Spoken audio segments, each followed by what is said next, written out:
Blessings, everybody, and this is Dale. Thanks for joining with me today on the Word Podcast. In a previous episode, we began looking at the first part of chapter 30 of 1 Samuel, when David and his men had come back home to Ziklag, only to find out that the Amalekites had raided it, had burned the town, and had carried all their women and children off captive. They were grieving, they wept, they could cry no more. David's men were turned against him. They were talking about stoning him. And so David was really distressed, and he went before the Lord. He inquired of the Lord. And remember what he said. He says, "Shall I pursue them?" And the Lord said, "Pursue." And David said, "Shall I overtake them?" And the Lord said, "You will surely overtake them." And then the Lord said this, "And you will surely rescue all." So David knew that they were to pursue. He knew that they were going to overtake. He knew that they'd be victorious. And he knew that everything that they thought that they had lost would be rescued. Now let's pick up verse 9. So David went, he and the 600 men who were with him, and came to the brook Besor, where those left behind remained. Remember when David went off with the Philistines, he left a couple of hundred men behind with the luggage. Well, now they go back to where they were. Verse 10. But David pursued, he and 400 men, for 200 who were too exhausted to cross the brook Besor remained behind. So I'm assuming that half that 400 he had originally were just exhausted and wiped out. The 200 that had been staying with the baggage, they went with David, and the other 200 stayed there behind. This becomes important later on in the story here. So, verse 11. Now they found an Egyptian in the field and brought him to David and gave him bread, and he ate. And they provided him water to drink. Verse 12. They gave him a piece of fig cake and 2 clusters of raisins, and he ate. Then his spirit revived, for he had not eaten bread or drunk water for 3 days and 3 nights. Okay, so they find this Egyptian, and he's out in the field, and he's not out there plowing. We're about to find out exactly what's going on.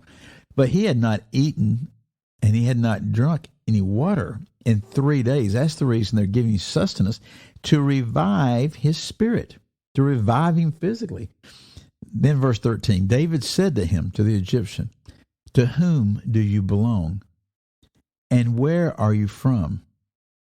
And he said, "I am a young man of Egypt, a servant of an Amalekite, and my master left me behind when I fell sick 3 days ago." And you go, oh, okay, we see what's going on here. So this young guy is a slave. He's a servant of an Amalekite, one of the raiders. And this guy becomes sick. And the master thought so little of him, he just left him behind. He fell sick 3 days ago. He left him behind, probably with the assumption that he was going to die, because he didn't leave any food with him. He didn't leave any water with him, because we just read he hadn't eaten in 3 days. He hadn't drunk in 3 days. So he said, "I fell sick. They left me behind." Verse 14. "We made a raid on the Negev of the Cherethites, and on that which belongs to Judah, and on the Negev of Caleb, and we burned Ziklag with fire." So he's telling what these Amalekites had done, the pattern, what they'd been going through. Verse 15. Then David said to him, "Will you bring me down to this band?" In other words, do you know where they are? Will you lead us to this group that's doing this? Well, this Egyptian is a shrewd guy. Okay. He did exactly what we do. And he says, "Swear to me by God that you will not kill me or deliver me into the hands of my master, and I will bring you down to this band." So he says, "Will you please promise by God?" That's interesting. Is he talking about his God? Is he talking about David's God? Are they both the same God? I think this gets one of these just many little hints you get in Scripture of what we see in Romans 1, that all mankind is aware and knows that there is one most high God. Where does that awareness come from? How do we know that? Because the Lord has placed it within every human. So he says, "Will you swear to me that you won't kill me, But also, I don't want you to deliver me back into the hands of my master. I don't want you to do either one. If you won't do either one of these things, then I'll bring you down to this band. Now, notice he didn't say, set me free. He didn't say, let me go. You know, if it required that he be the servant of David, well, that's fine too. Probably a better life for him instead of hanging out in the desert with no food, no water. So verse 16, when he brought him down, so David must have agreed to this. When he brought him down, behold, they were spread over all the land, eating and drinking and dancing because of all the great spoil that they had taken from the land of the Philistines and from the land of Judah. So they had raided David's people, the land of Judah, but also raided the Philistines here. And what are they doing? They are partying hardy. They're eating, they're drinking, they're dancing because of the great spoil. The great spoil.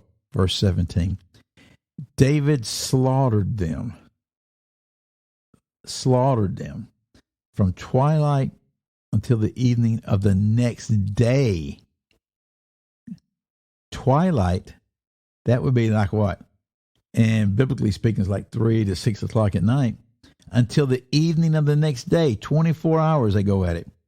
Not a man of them escaped, except 400 young men who rode on camels and fled, which gives you an idea that there's a lot of men involved with this thing.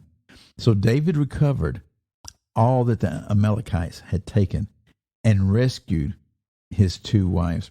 But nothing of theirs was missing, whether small or great, sons or daughter, spoil or anything that had been taken for themselves. David brought it all back. So David, well, no, I'm going to stop right there. We'll pick up the next episode, the next part. So what did David get back? Exactly what God said, that nothing would be lost. Everything would be rescued.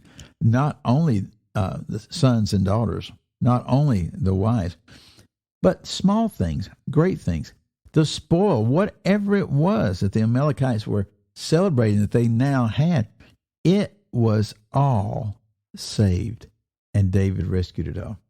So many things, even from a typological point of view right here, of, in a lot of ways, David is a foreshadowing of the Messiah yet to come, that kind of thing. A lot of stuff to be seen right here. Well, again, I'm Dale. Thank you for your time. I'll see you on the next episode. Goodbye.